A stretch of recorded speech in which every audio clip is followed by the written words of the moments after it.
Pemkot Bandar Lampung bakal menganggarkan sekitar 2 miliar rupiah untuk pembangunan jembatan penyeberangan orang (JPO) yang menghubungkan kantor Pemkot Bandar Lampung, Lampung dan Masjid Al-Furqon. JPO ini dibangun tidak hanya sebagai fasilitas penghubung dua lokasi, namun juga untuk keamanan dan kenyamanan. Agar mobilitas pegawai Pemkot menuju masjid atau sebaliknya lebih aman dan nyaman dibandingkan harus menyeberang di jalan raya. JPO tersebut akan dibangun terinspirasi dari JPO MH Tamrin di Jakarta, yang mana tidak sebatas sebagai JPO namun harus estetik alias indah.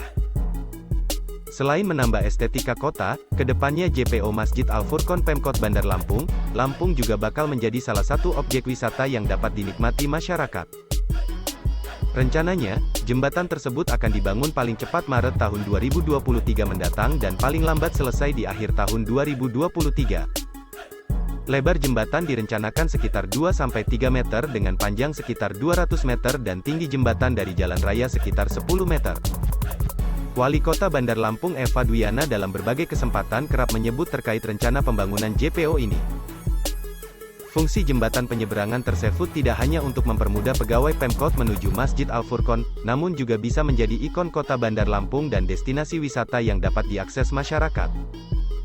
Pembangunan JPO rencananya akan menggunakan pagu anggaran dari di APBD 2023. Kedepannya area masjid tersebut akan dibangun kios-kios sentra oleh-oleh yang juga menjual pernak-pernik ikonik yang mengusung tema seputar Al-Furqon. Pengamat sekaligus dosen Prodi Perencanaan Wilayah dan Kota, PWK, ITERA IB Ilham Malik turut mendukung rencana pembangunan JPO.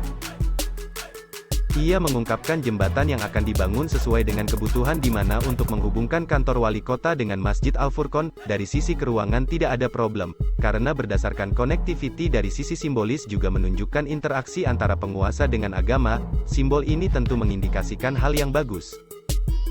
Dari sisi urban design dan penataan area sekitarnya yang harus menunjukkan peningkatan kualitas ruang publik. Sehingga kedepannya bisa menjadi ikon jembatan penghubung yang baik.